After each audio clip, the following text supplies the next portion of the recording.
The views and opinions expressed by the hosts and the guests do not reflect those of the show, the management, and the company. Hello, sa ako dito tamang oras mismo po ba Joseph ito? Martinez po ito. Aaksyonan po ba agad natin niya? Ora mismo. Tandaan niyo, ito yung dating airport.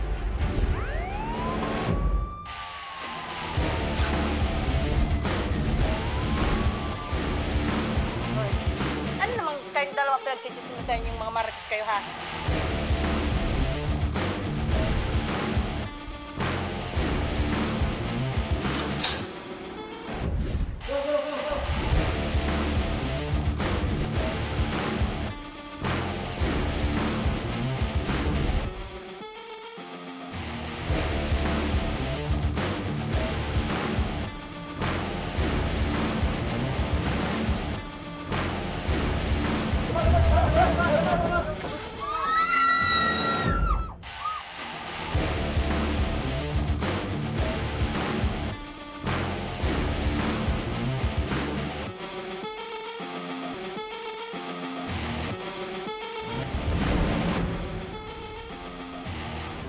Magandang hapon sa inyo mga ka-aksyon. Live na live tayo ngayong araw ng Martes at tuloy-tuloy ang ating pagbibigay ng serbisyo publiko. At live din tayong napapakinggan sa 90.3 Radyo Oragon Sorsogon, 88.3 sa Catanduanes, 90.7 Legazpi City.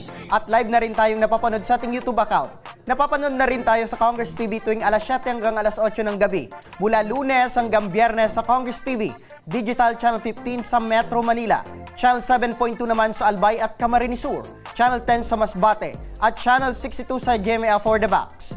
Umpisa na natin ang tabang ora mismo. Mula sa Taytay Rizal, isang mister ang dumulog sa ating tanggapan upang humingi ng tulong mapawi ang kanyang misis na isang domestic helper sa Riyadh, Saudi Arabia. Kwento ni Khalid Benito na 4 na buwan pa lang na pagtatrabaho ng kanyang misis na si Aslima Benito ay 3 pamilya na ang kanyang pinagsisilbihan. Halos 24 oras na raw siya kung maglinis at mag-asikaso ng kanyang amo. Dahil rito sinubukang makiusap na si Aslima sa kanyang employer na ibalik na lamang sa kanyang agency. Pinakinggan naman daw siya at pinahatid na sa driver. Ngunit ang mga sumunod na nangyari ay hindi nito inasahan. Sumbong ni Aslima, ibinabaraw siya sa gitna ng kalsada at iniwan ito ng mag-isa. Sa ngayon, 2 buwan na raw siyang namamalagi sa kanyang foreign recruitment agency. Makakausap natin ngayon sa kabilang linya ng telepono si Sir Khalid Benito. Magandang hapon sa iyo, Sir Khalid. Magandang hapon din po. Opo. Kailan po nakapagsumbong sa iyo si Mrs. patungkol sa kanyang sitwasyon ngayon sa Riyadh? Bale, medyo nung nakaraan po, yun ang nakapagsabi sa akin na naka-hold daw sila doon sa office ng Riyadh. Pero siya po, wala siya pong cellphone. Hindi siya sa akin makakatawag kasi wala siyang SIM at saka hindi siya nakakabit ng wifi. Opo. Pero, Sir Khalid, paano po nalaman na ganun po yung naging sitwasyon na binaba siya sa gitna ng kalsada itong misis mo? Siya na lang ang nagsabi sa akin. Ayun ang lagi niya sa akin binabangkit at saka yung lahat ng sitwasyon na doon, lahat niya sa akin sinasabi. Kaya medyo rin naawa rin ako sa asawa ko na kaya gumawa na ako ng paraan. Ito ba, Sir Khalid, unang beses ba itong pagtatrabaho rin sa ibang bansa, itong misis mo bilang domestic helper? Ex-abroad lang po siya. Kaso lang ngayon lang nangyari sa kanya yan. Hindi ko alam kung bakit kasi sa kapalaran lang kasi yan eh. Hindi natin alam. Pag minsan din maganda yung matutungan mo doon. Minsan hindi. Ganun lang talagang mangyari.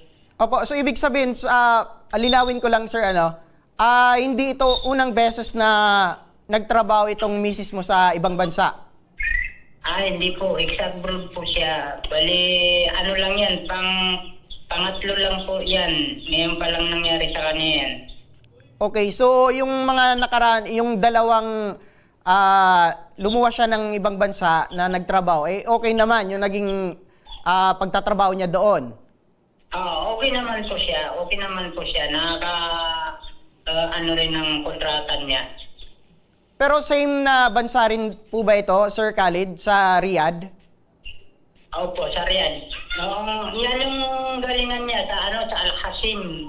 Bali, hinatid siya doon sa office, doon sa dalawang bisis siya hinatid. Pagdating nila doon sa office ng isang sa Al-Qasim, bali, nung hinatid siya doon naman sa pinaka-amin.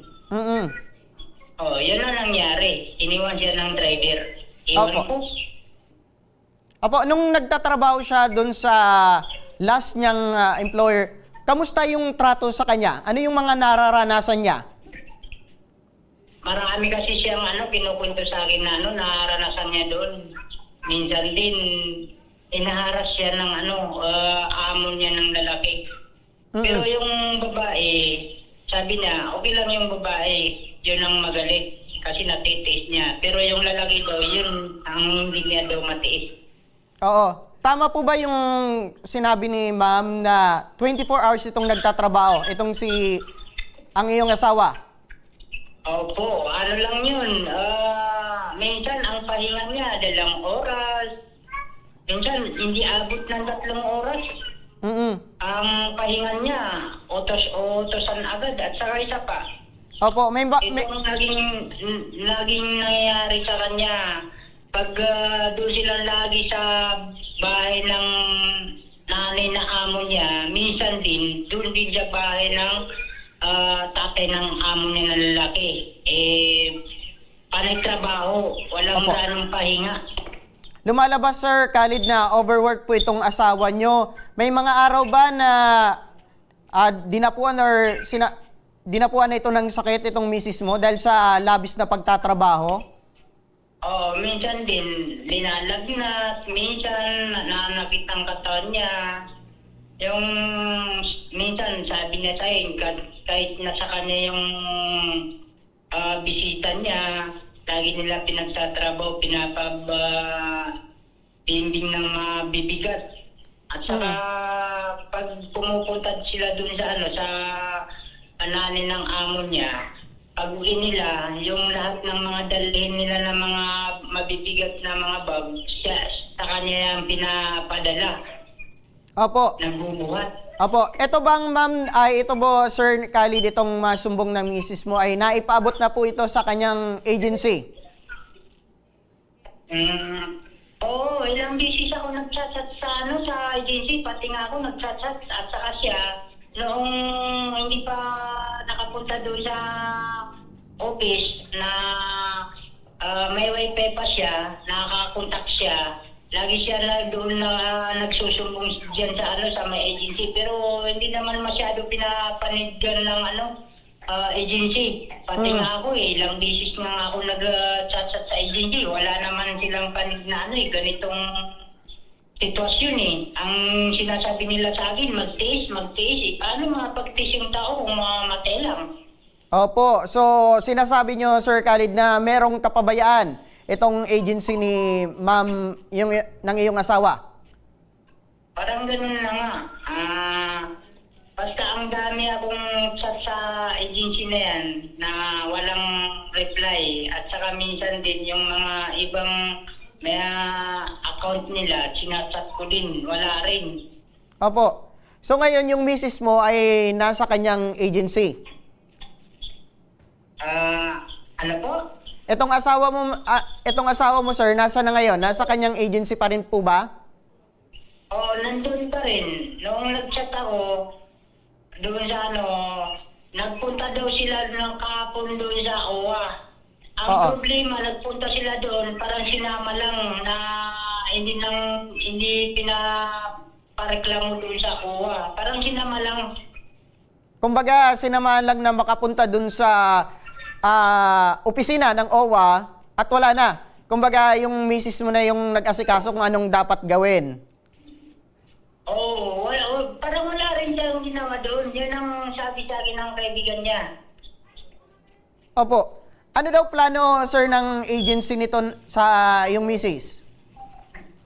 Kasi ang sabi sa akin, nung sinat niya sa akin, itong huling-huling chat niya sa akin, sabi niya, mayroon siya daw tinanong na lalaki kung may ticket daw siya.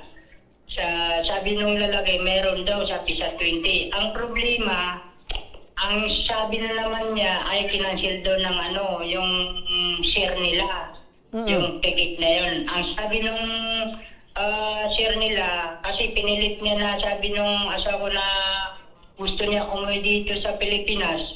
Ang sabi ng share niya, kung mayroong pambili yung asawa mo ng ticket, pwede makauwi. Sabi ko, grabe naman yung ganyan. Opo. Maitanong ko lang, Sir Khalid, ilan po yung anak nyo ni Mrs.? Bali siyam. Siyam na anak. Opo. Ano po ba? May malilit po ba ito lahat? Or meron ng nagtatrabaho? Yung tatlo ang maliliit. Bali magdadalawang taon yung pinakabunso. Ito bang sitwasyon ng Mrs. mo ay alam na ng mga anak mo? Hindi naman nila alam. Kami lang dalawa may alam. Opo. Bakit, sir, ano yung plano sana ni Mrs. mo kung bakit lumuluwa siya ng ibang bansa para magtrabaho? Ano yung pinagkakalaanan niya nitong sinasahod niya? Para po sa pamilya niya, na makatulong doon sa pamilya niya at saka isa pa, kasi alam mo naman yung buhay ngayon na medyo mahirap-hirap. Sabi niya, punta muna ako ng ibang bansa para makatulong ako sa'yo. Ako, noong umalis na siya, may paninda din ako. Kaso lang, noong kasagsagan na itong pumalit ng taon, medyo nalugi kasi matumal na eh. Opo, may mga, Sir Khalid, meron bang pagkakataon na hinaharas ito ng kanyang amo at kinukwento sa'yo at napapaluan na lang ito dahil sa kanyang sitwasyon at wala siyang nagagawa? Oo, yun na nga. Minsan na nga, yung amo niya na lalaki, sobrang lupit daw. Opo. Minsan daw, pinagsasabi ng mga, basta iba-iba daw ang sinasabi sa kanya. Saka iba-iba ang naririnig niya sa amo niya na lalaki pag meron siya daw kausap na ibang lalaki, yung amo niya ng lalaki. Opo. Sabi ko sa kanya, mahirap yung ganyan. Baka iba ang naman ang gagawin sa'yo. Tama, sir. Okay. So, nung nalalaman mo or naikwento sa'yo na isusumbong nito ng misis mo itong karanasan niya doon sa kanyang amo, ano yung nararamdaman mo, sir? Simple, sabi ko kung isumbong natin yan sa kumbaga sa OWA, sabi niya, kung may paraan pa, di gawin natin. Sige, sir. Pero ngayon, sir, tuloy-tuloy po yung komunikasyon nyo ng mag-asawa, sir. Yung komunikasyon mo doon sa asawa mo. Doon na lang po sa kaibigan niya. Minsan doon din na nakikigamit ng chat. Nakakapag-chat. Paminsan-minsan lang. Opo. Sa ngayon, Sir Khalid, na lumapit ka sa aming program, ano po yung pinaka-kailangan nyo? Ano po? Ngayon, sir, na lumapit ka sa aming program, ano po yung kagustuhan nyo, sir? Patungkol dito sa alalahanin mo sa asawa mo na nasa Riyadh. Kaya lumapit ako po sa inyo, sana po magawaan po ng paraan na makauwi yung asawa ko.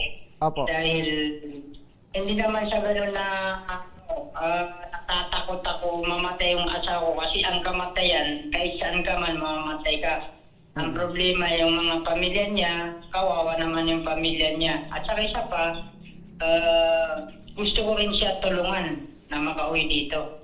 Opo. Kaso lang wala akong magawa. Ito lang ang magagawa ko lang sa kanya. Yung ganitong pangyayari na sa inyo akong lumapit. Opo. So, ang gusto nyo na lang talagang mangyari ngayon is mapauwi na ito sa Pilipinas itong asawa nyo. Opo. Yun ang dapat kong malaman kung talagang mapauwi niya na lang po siya.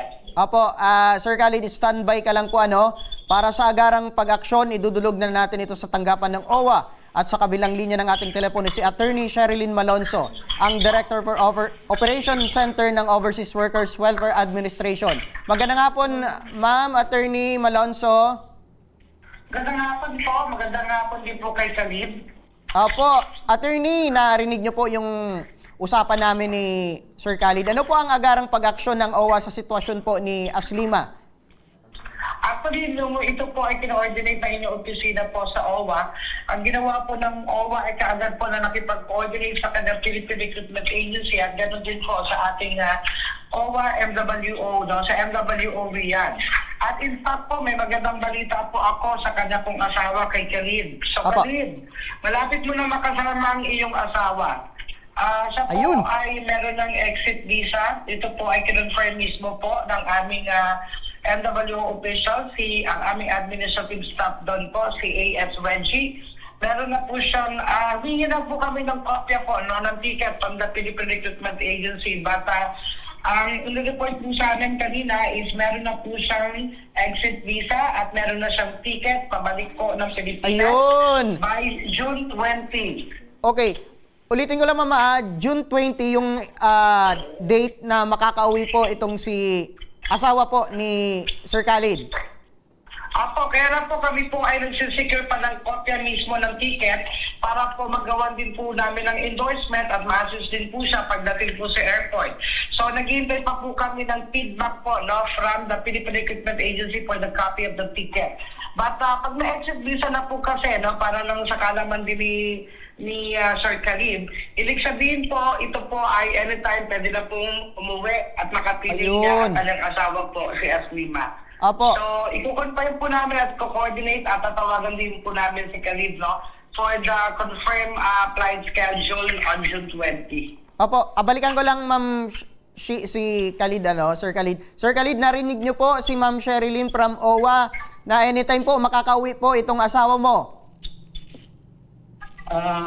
Sana po, makauwi na po kasi sa tingin ko po, pati yung share nila doon, yung may hawak sa kanila, parang pinipigilan nila yung yung pag-uwi ng asawa ko Opo, Sir Khalid, wag po kayong mag-alala kasi OWA na mismo ang tutulong po sa pag-uwi po ng inyong asawa na si Aslima. Maraming salamat po kung ganun lang ang mangyari kasi mahirap na.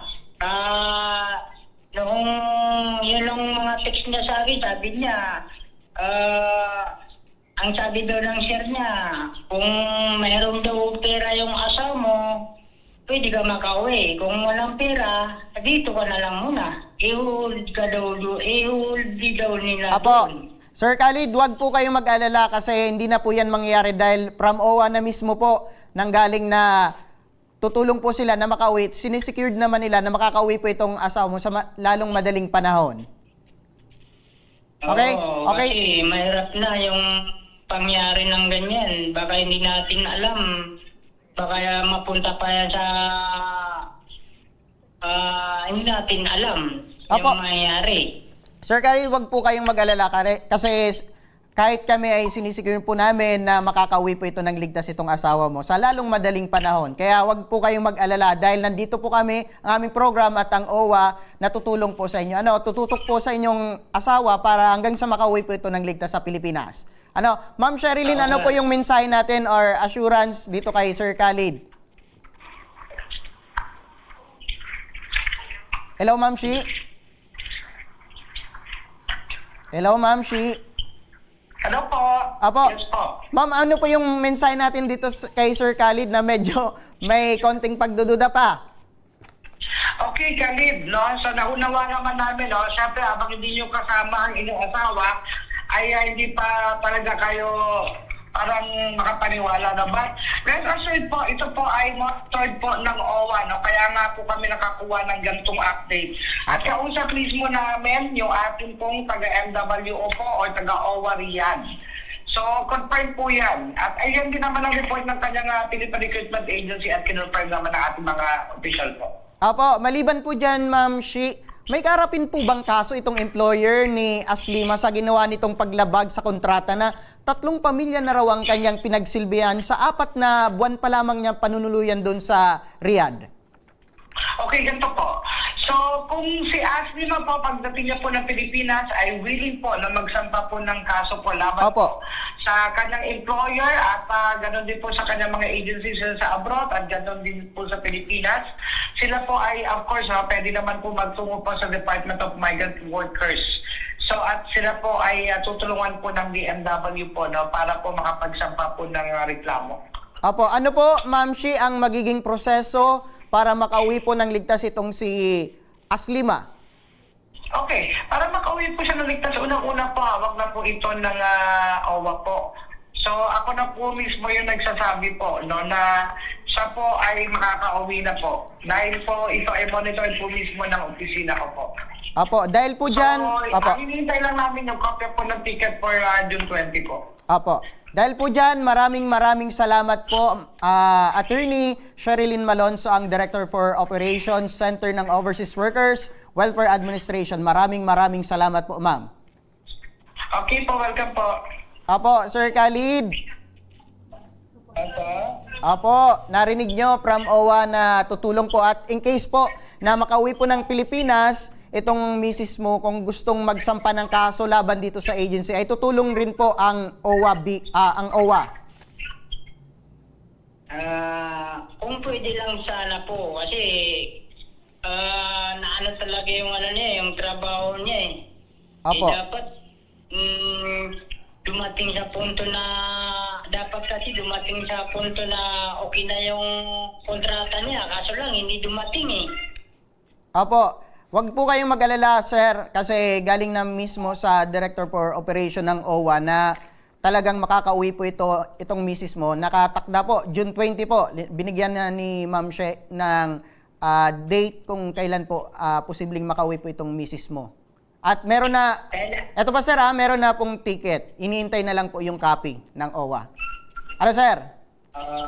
Babali, ano yung schedule ng ticket niya?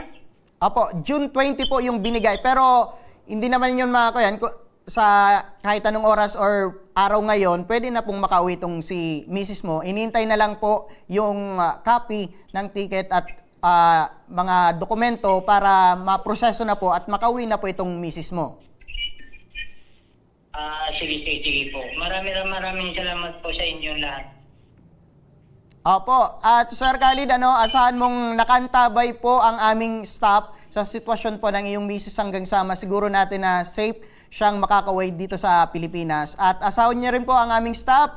Kami dyan mismo sa NCR na kasama sa inyo sa pagsundo sa pagdating niya po sa airport, itong misis mo. Sige po. Opo. At dahil po dyan, maraming salamat po sa inyong tiwala sa aming program, Sir Khalid. Okay.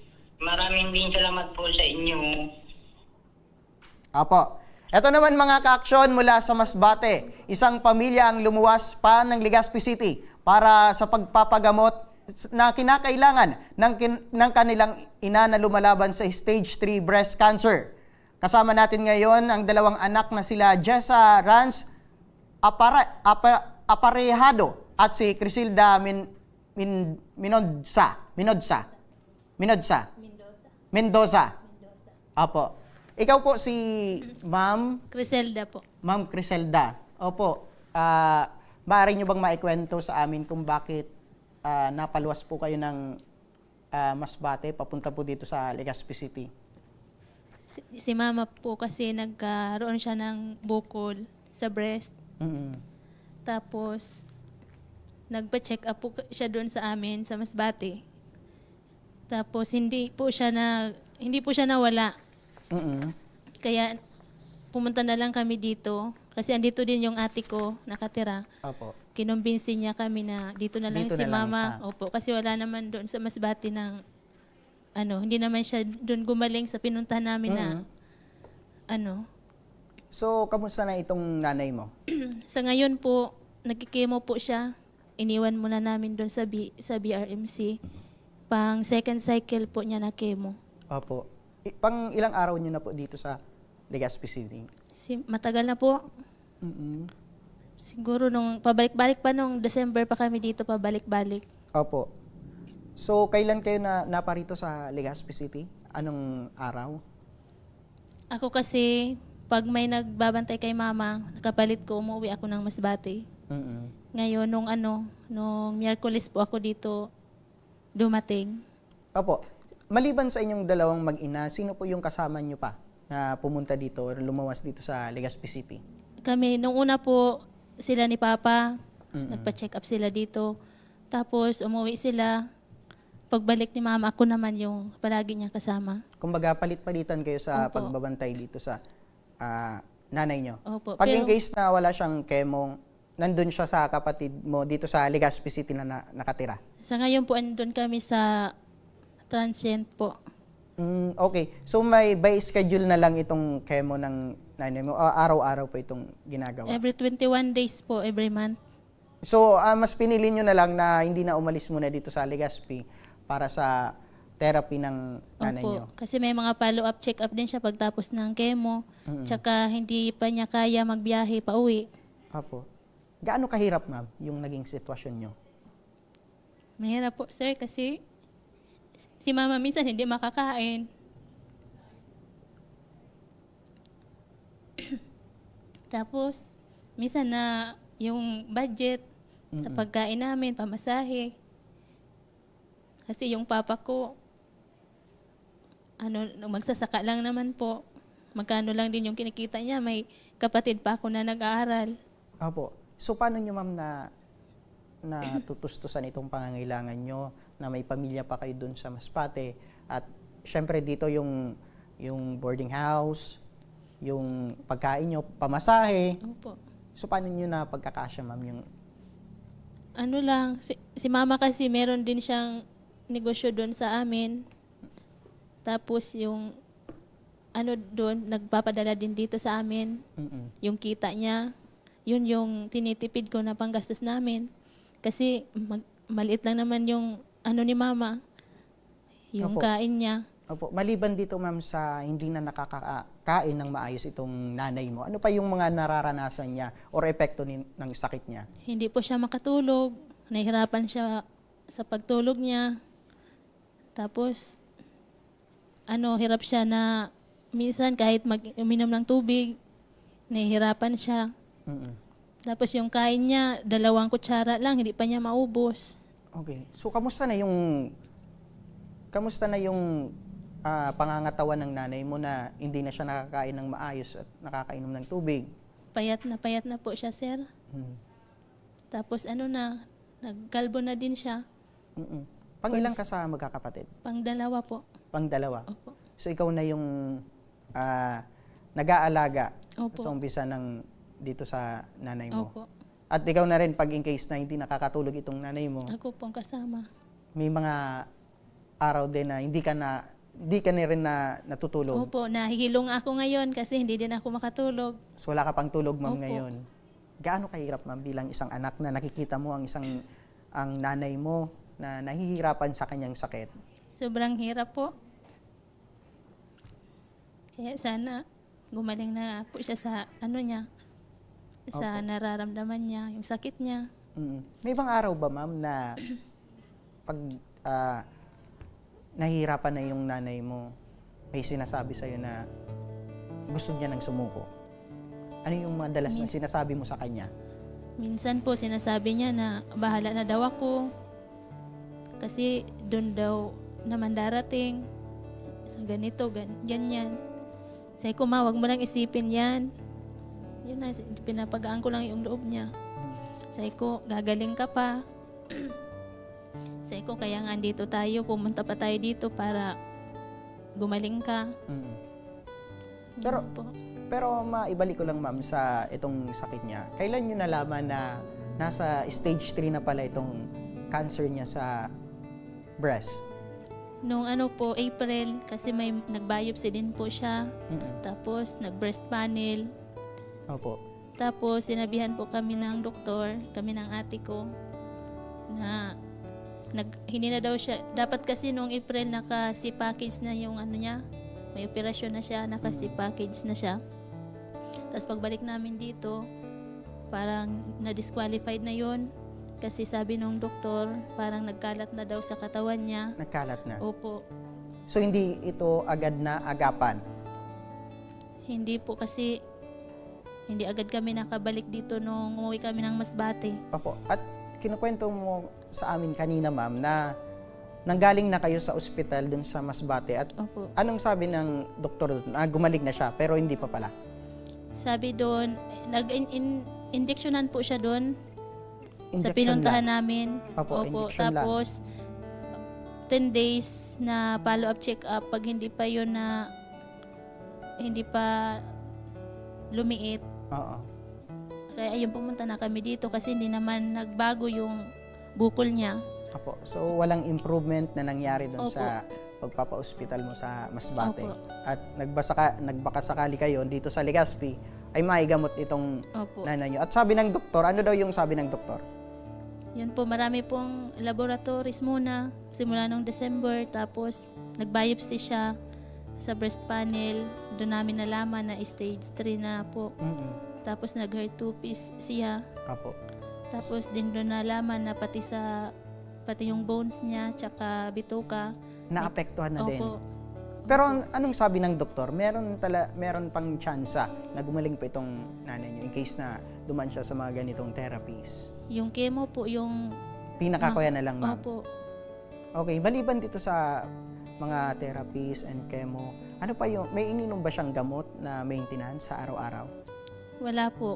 Pag after chemo niya po, meron siyang gamot na nung first yung first chemo niya po, first cycle chemo, may gamot siya na nireseta. Okay. Tapos meron ding sa pag nahihilo siya, sa side effect din po yun ng chemo.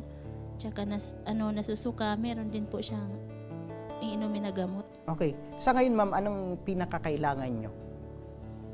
Sa yung budget po, allowance sa pagkain namin, pamasahe. At meron na ba kayong hospital bill sa pag-kaya nyo, ma'am? Wala po. Opo. Tapos ang kailangan po sa pag-chemo pa rin, ang Opo. chemo, mahal, ma'am. Medyo may kamahalan po. Opo. Okay. Sige, standby ka lang po, ma'am, para sagutin ang pangangailangang medikal. Nasa kabilang linya ng ating telepono ngayon si Ma'am LV Sedeño. Siya ang coordinator ng Ako Bicol Party List. Magandang hapon, Ma'am LV. Yes po, good afternoon, sir. Apo. Good afternoon kay nanay. Apo, narinig niyo po ang aming usapan kanina. Yung nanay niya ay talagang nangangailangan ng tulong medikal. Kailangan ng laboratory test, chemotherapy. Ang isa pa sa pangunahing pangangailangan ngayon ng nanay ni Jessa, ama, Criselda. Ano po yung maaring tulong po ng Ako Bicol Party List dito sa gamutan ng kanyang ina? Anyway, yung yung chemotherapy, chemodrugs naman nila, libre naman po natin yan sa BRSMP. Meron naman tayong training fund para sa kanila. Apo. Regarding po sa mga laboratory test and may mga other procedures na gagawin, dahil sa akin na nasa akin ang anak ni nanay yung kailangan bayaran. Hanapin nila yung Ako Bicol Desk, Problem BRSMP compound, Apo. para malibre sila. I-assist naman natin sila na wala silang mabayaran dito kahit piso. Apo. Wala po kami hinihingi yung bayan dito. Nililig na namin sila lahat sa abot ng ating mga kaya. Apo. Maibalik ko lang, Ma'am LB, ano po yung proseso na pwedeng gawin ni na Criselda para sa mai-avail po itong tulong mula sa Ako Bicol Party List? Kung may mga request po sa laboratory, gawin na po sa amin with the xerox copy ng request and then xerox copy ng valid ID ng pasyente. Opo. At Ma'am LB, maitanong ko lang meron ba dyan na yung mga katulad ni Ma'am Criselda na mula pa sa Masbate na pwedeng mag-stay in dyan sa BR? Yung ina-avail, ma'am? Yes po. Ganito po yun sa Opo. Since Masbate po yung pasyente natin, yung bantay po at hindi naman sila naka-admit o PD lang naman sila. Opo. Meron pong bahay na nirentahan si Governor ko, ang government ng Masbate, sa partner naman natin, di ba, Governor ko. Opo. Meron po silang boarding house na pinapatilan sa mga pasyente dito sa atin, malapit lang sa BRSMP. Libre po yun, wala silang babayaran. Ayun. Ma'am, nalaman niyo po ba yung ganun?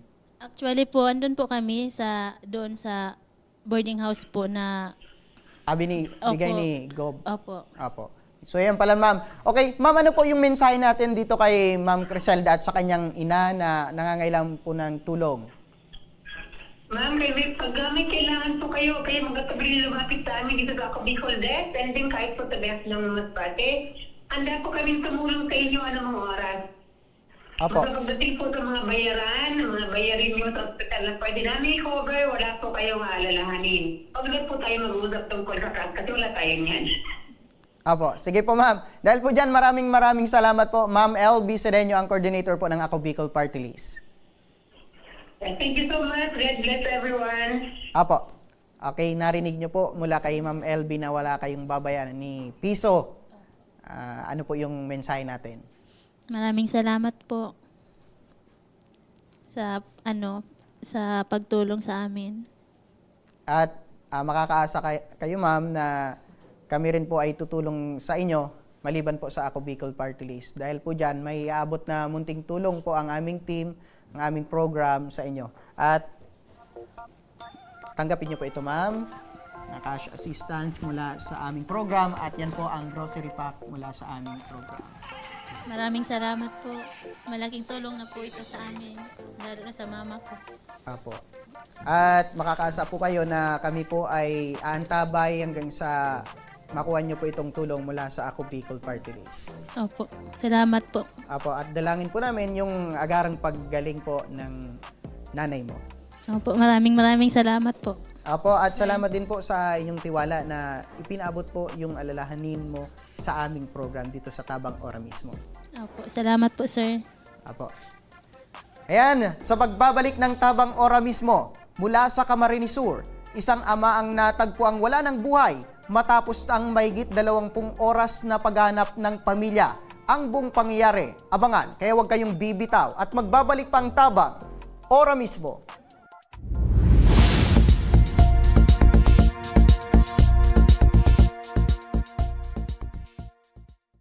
Marahin aldaw sa Indo Gabos. Ang aldaw na ini ay para sa Indo, para sa tuyang mga kababayang Bicolano na nangangaipuhan kan kalinga, asin manlain-lain na medikal na serbisyo.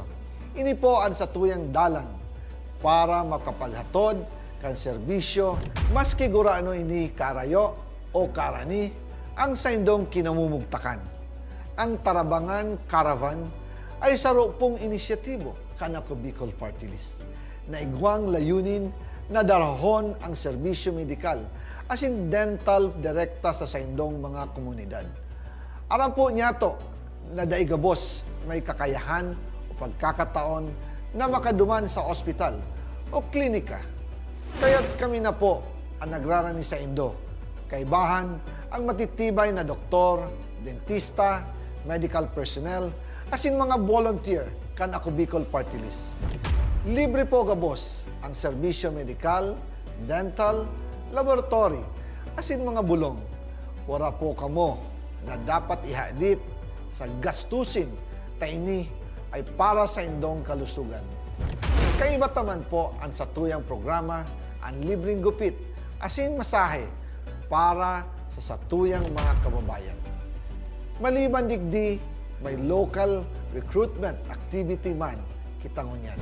Ini po sarong biyaya para sa satuyang mga kababayan na nag-aanap kitrabaho. Sana po ay makatabang ini sa Indo. Tangani, makaanap ki mga bagong oportunidad para sa Indong pamilya. Mga kababayan, buya ko pong ipaabot sa Indo na ang Ako Bicol Party List permi yaon para sa Indo. Sadto, ngunyan, asin sa maabot. Kami po ay padagos paglilingkod sa bawat Bicolano. Kami po ay nagpapasalamat sa saindong padagos na suporta. Habang yaon ang suporta kan kada Bicolano sa Ako Bicol Party List, padagos po niya to dadarahon ang mga programa na direktang nakakapiktar asin nakakatabang sa Saindo Gabos. Sa giraray, dakulaw pasasalamat po sa indong pagtangkilig, asin pagtitiwala, Naway, padagos niya itong ipangadji ang mga kalusugan, asin kaligtasan kang bawat saro. Padagos po kitang magtarabangan, asin magkasararo para sa mas malusog, asin masiglang Bicolandia. Nakulang salamat po, asin marahay na aldaw sa Indogabos.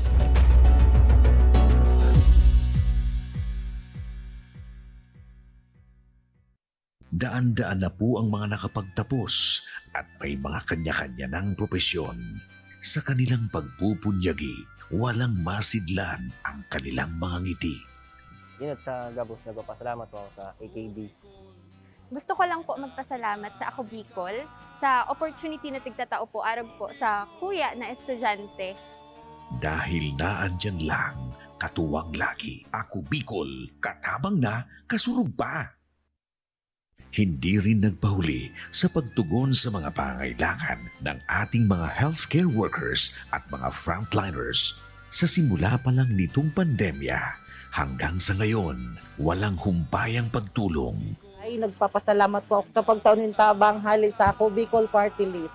Salamat kong dakula sa duwang congressman. Tayo nakakatabang sa muya sa gabi. Maaasahan, Ako Bicol, katabang na, kasurug pa. Tucked away in the province of Albay, known for its perfectly shaped Mayon volcano, Misibis Bay Resort, a locally owned 5-hectare private island resort. The resort is ready for all those looking to balance tranquility and adventure. This tropical destination is where guests can either choose to relax under the palm trees or have an adventure under the sun. It features modern and luxurious rooms and villas, recreational facilities, and sophisticated services.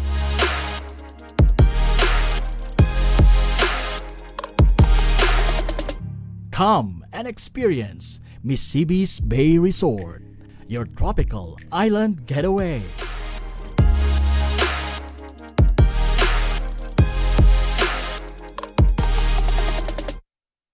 Problema sa tubig, agarang binigyang solusyon.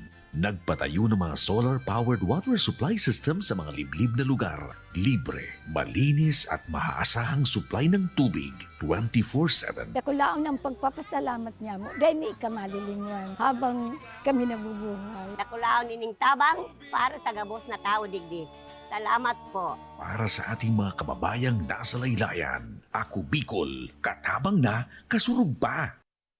Libo-libo na ang mga nabigyan ng tulong medikal. Bata, matanda, kahit sino man, lahat ng mga may karamdaman, may maaasahan.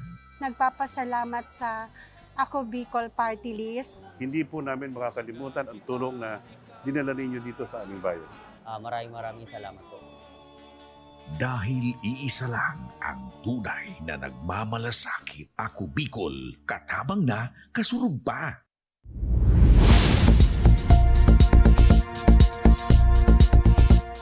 Nagbabalik ang tabang. Ora mismo itong mga kaaksyon mula naman sa San Fernando, Camarines Sur. Isang nakakalungkot na pangyayari ang naidulog ngayong hapon sa aming programa. Isang ama ang natagpo ang wala ng buhay matapos ang mahigit 20 oras na paghanap ng pamilya sa kanilang ama. Kwento ng panganay na anak na si Cheryl Cibolo, kahapon lamang ng 1:00 ng hapon nang magpaalam sa kanilang ama na si Tatay Alex Mulasgo na mamumundok muna. Mamimitas daw muna ito ng mga saging na kanya raw na ibebenta para raw maipangbaon ng mga anak nito na papasok sa eskwelahan. Ngunit mag-alas 9 na ng gabi at hindi pa nakakauwi ang kanilang ama. Nagpatulong na ang magkakapatid sa kanilang barangay upang hanapin ang kanilang ama. Pero inabutan na sila ng umaga nang mahanap nila ang kanilang ama na sa isang puno ng saging na wala ng buhay. Nasa kabilang linya ng ating telepono si Cheryl. Magandang hapon sa iyo, Cheryl. Magandang hapon po. Apo, maaari nyo bang maikwento sa amin yung pangyayari muna? Ay, pumunta po siya ng bundok. Alauna po. Tapos po nung dumating po yung mga kapatid ko, tinatanong ko sa akin kung dumating na si Papa namin. Apo. Tapos po, sabi ko, hindi ko po alam. Hanapin po doon sa mga kaibigan niya o kaya kumpare niya, baka nandoon. Tapos nakwento po sa akin ng kapitbahay namin, di pa daw po dumarating. Apo. Alas 5 na po. Tapos po, pinahanap po sa mga kapatid ko, hindi nila makita. Opo. Po, alas 6 po, pinakabahan na po ako. Pinapunta ko na po sila ng bundok, nagpatulong na po ko sa mga kasamahan namin sa lugar namin. Opo. Tapos po, alas 9 na po, hindi pa talaga po nakikita. Nagpatulong na po ako sa barangay captain namin na magpatulong sa barangay Tanod. Alas 10 na po, wala pa po, hindi daw makita. Sabi po, pwede daw po umaga na lang kasi madilim daw po, hindi makita ng maayos. Madelikado po daw. Opo. O kaninang umaga po, alas 6, pumunta po sila ng bundok. Nakita po yung tatay ko, nasa puno daw po ng saging, nakhandusay na wala ng buhay. Opo. At ang dahilan niya, ma'am, ay manguha ng saging para pambaon. Opo. Pambili po ng karagdagang gamit ng mga kapatid ko. Opo. Ilan po ba kayo magkakapatid, ma'am? 8 po. Ilan yung nag-aaral na sana'y bibigyan ng 2 pambaon? na lang po. Ilan po, ma'am? 2 po. 2. Opo. Ano ito? Nasa elementarya po ba, ma'am? Nasa high school na po. High school. Opo. Opo. So, talagang ang trabaho ng tatay niyo ay pagsasaka. Opo, saka mangingisda po. At maliban sa pagsakay, pangingisda yung pinagkakakitaan niya ng panghanap. Opo. Ano raw yung naging sanhi ng kanyang pagkamatay, ma'am? Atake daw po yung sa puso kasi nangitim na po yung katawan niya. Opo. So, meron na po ba itong, maliban sa nangyari sa kanya ngayon, ay meron na po bang history na nagkaroon ng inatake ito sa puso, itong ama mo? Wala pa po. So, first time po ito? Po. Pero alam niyo, ma'am, na meron siyang sakit sa puso? Wala po. Hindi ko po alam. Hindi naman po siya nagkukwento sa amin. Okay, so wala po kayong alam kung ano yung sakit ng tatay niyo. Eh, meron na pala itong sakit sa puso. Kumbaga, iniindan niya na pala itong sakit niya, ma'am. Opo. Tinatago niya lang po sa amin. Opo, pero nung mga, before ito mangyari, meron bang mga pagkakataon na sinusumpong ng kanyang sakit sa puso itong tatay mo? Hindi naman po. So, hindi niya pinapakita sa inyo? Hindi po. So, kahit kayo, ma'am, hindi nyo alam na meron na pala itong sakit sa puso itong tatay nyo? Opo, hindi ko po alam. So, Kasi ngayon... wala naman po kaming nakikitang sa kanya.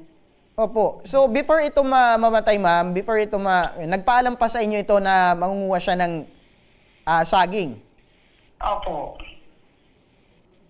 Maliban sa inyong tatay, sino pa yung naaasahan nyo sa pang-araw-araw nyo? Itong nanay nyo, ano yung pinagkakakitaan? Ay, wala na po kaming nanay. 9 years na pong patay. So, nag-iisa na lang itong tatay nyo na nagtataguyod po sa inyong magkakapatid? Opo. Opo, sa magkakapatid, ma'am, meron na po bang nagtatrabaho? Meron ng hanap buhay? 2 po. Siya rin yung nakakatulong ng tatay mo sa pang-araw-araw nyo? Opo. Okay. Kayo na lang palang magkakapatid ngayon ang magkakasama ngayon, ma'am, ano? Sa isang bubong po ba ito? O meron ng kanya-kanyang pamilya rin yung iba? Meron na po. Wala po. Malayo po sila sa amin. Ako lang po yung kasama. Opo. So ngayon, ilan kayong magkakapatid na naiwan dyan sa inyong bahay? 3 lang po. So 3. Ikaw, ma'am, meron ka na bang pinagkakakitaan o hanap buhay?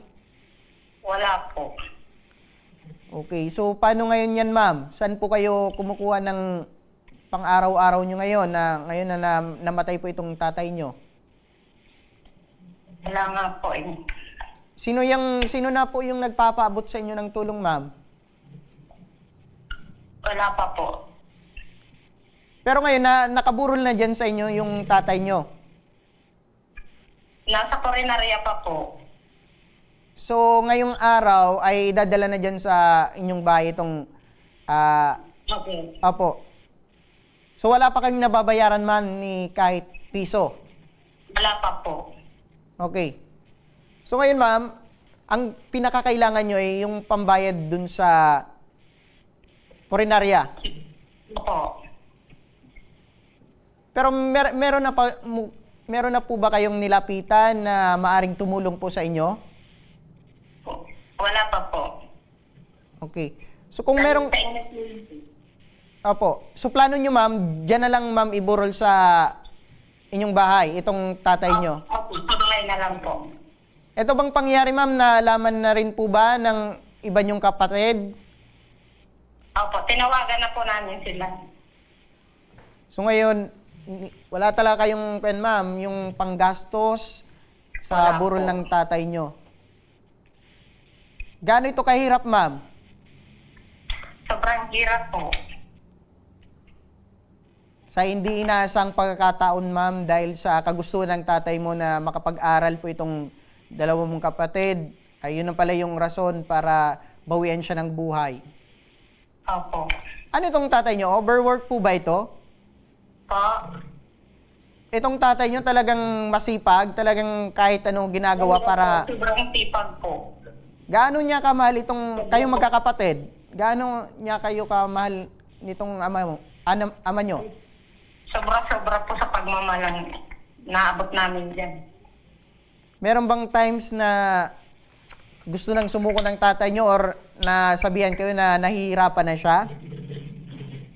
Wala po. So hindi niya talaga pinapakita sa inyo na nahihirapan na siya sa sitwasyon nyo? Opo. Sige ma'am, standby ka lang po para sa maaring maipabot na tulong, makakausap natin si Sir Gerson Alvarez, ang coordinator ng Ako Bicol Party List dyan sa Camarines Sur. Magandang hapon, Sir Gerson. Magandang hapon naman po. Opo, itong pamilya talagang wala po, Sir Gerson. Ano po ang maaring kayang maipabot na tulong ng Ako Bicol Party List dito sa pamilya? Bali po ang isa sa may tutulong ng Ako Bicol Party List na nagtitong Rizal ko, mabibigyan po natin siya ng burial assistance. Kailangan na po makomply yung requirement para po tuloy-tuloy yung makuha agad mo. Apo, speaking of requirements po, Sir Gerson, ano po yung mga requirements? Isa sa requirements po niya dahil nasa bundok po siya na nawala ng buhay. Bali po sa magpaparehistro po sila niyan doon po sa munisipyo. Doon po yan sila magpapatala and magpapacertify po sila sa doktor ng munisipyo para po mapirmahan po yung death certificate nila. At pangalawa po, pag nakuha na po nila yun, magpapapirma po sila sa Purinarya para formal na ma-register yung bangkay. And after po doon, dapat po may funeral contract po sila, yung kontrata sa Purinarya, and may certification of balance. Pero kung wala pa naman po silang dinown, pwede naman po yun na wala pang dinown. Then yung kung sino na po yung maglalakad, halimbawa po si ate ang maglalakad, ini-authorize po siya ng dalawang kapatid niyang nandyan sa kanila. Opo. So, ibig sabihin, after na makumpleto po itong documents na sinabi nyo, Sir Gerson, ay maaari na silang pumunta po dyan mismo sa tanggapan po ng Ako Bicol Party List dyan sa Camarines Sur, sa Naga. Opo. Possible po. Pwede nga po kung kakayanin bukas o kaya sa Wibes, ayusin agad natin yung schedule nila. Opo, at maliban Sir Gerson dito sa burial assistant, kasi narinig ko talagang walang-wala sila, meron pa itong anak na dalawa na nag-aaral sa high school. Pwede po ba itong maipasok sa educational assistant na program ng Ako Bicol Party List? Opo, possible po na matutulungan po sa educational assistance pag mag-go na po yung mag-advise na pa Bicol. Pupuntakin po natin sila sa pagpagitan ng municipal coordinator na si Tagawat Aran Valenzuela. Apo, dahil po dyan, ano po yung mensahe natin, Sir Gerson, dito sa pamilyang naiwan po? medyo ano lang po, nakaka-abot nga rin kaya sa Bicol, nakakamundo. Siguro po, i-ready pa lang po ang pamili pa. Tirangan daw na magmundo.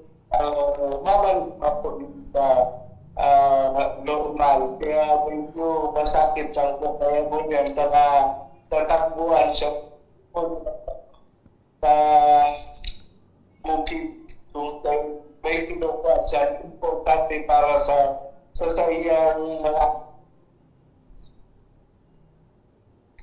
Opo. Sir Gerson, kunin ko na rin yung pagkakataon in case na meron po tayong kababayang Bicolano, especially dyan sa probinsya ng Camarines Sur, na gustong humingi ng tulong sa Ako Bicol Party List. Ano po yun, Sir Gerson? Opo.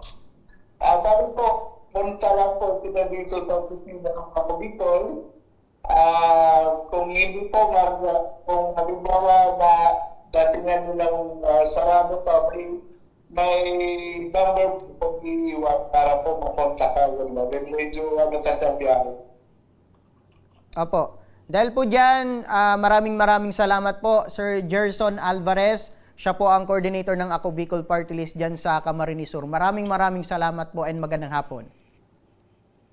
Yan, balikan ko lang si Cheryl, Cheryl? Apo, narinig nyo mula sa Ako Bicol Party List, nagpapaabot po ng tulong na burial assistant po dito sa tatay nyo. And maliban po dyan, maaari pong tutulong rin po dito sa dalawang mong kapatid na nag-aaral sa senior high school, itong educational assistance ng Ako Bicol Party List. Ano po yung magiging mensahe natin, ma'am? Maraming salamat po sa Ako Bicol. At salamat din po sa inyo. Apo. At kami po sa aming program ay nakikiramay po sa inyo. At kami po ay tutulok. Meron po tayong staff na tutulong po sa inyo para masiguro po na may paabot ng Ako Bicol Party List itong tulong nila para sa inyo. Salamat po. Apo. At maraming salamat din po at pinaabot niyo po itong alalahanin niyo patungkol sa nangyari sa tatay niyo sa aming program. Apo. Salamat po. At bukod dyan, standby ka lang, Cheryl, kasi bukod dyan, may maaari kayong matanggap mulang, maliban sa tulong mula sa Ako Bicol Party List, ay sa aming program ay magpapaabot ng munting tulong para sa inyong dalawang magkapatid na nag-aaral pa. Salamat po. Apo, at maraming salamat po. Din. Apo. Apo. Asahan nyo rin po na alalay po ang aming team hanggang sa matanggap nyo po itong tulong mula sa Ako Bicol Party List at syempre sa aming program. At yan ang mga ora mismong tinugunan ngayong hapon. At para sa mga nagnanais na humingi ng tulong sa aming programa, panoorin po natin ito. Sa may mga problemang legal at medikal na nais humingi ng tulong sa ating programa, maaari po kayong magsadya sa aming tanggapan sa ground floor Embarcadero de Legazpi, Victory Village, Legazpi City.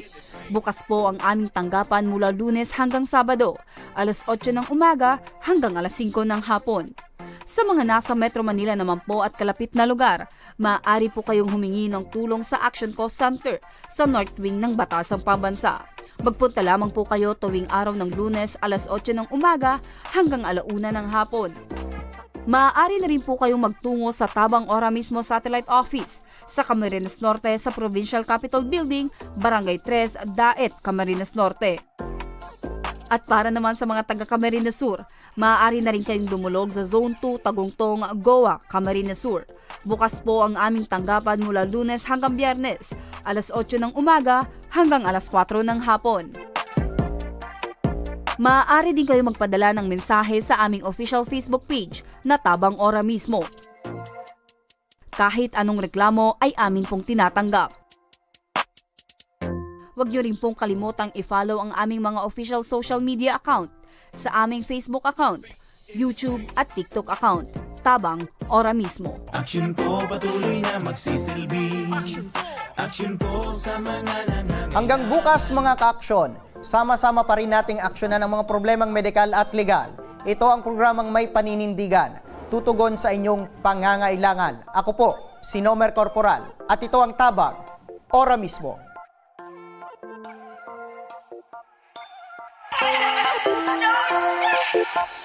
Action ko sa mga nangangailangan.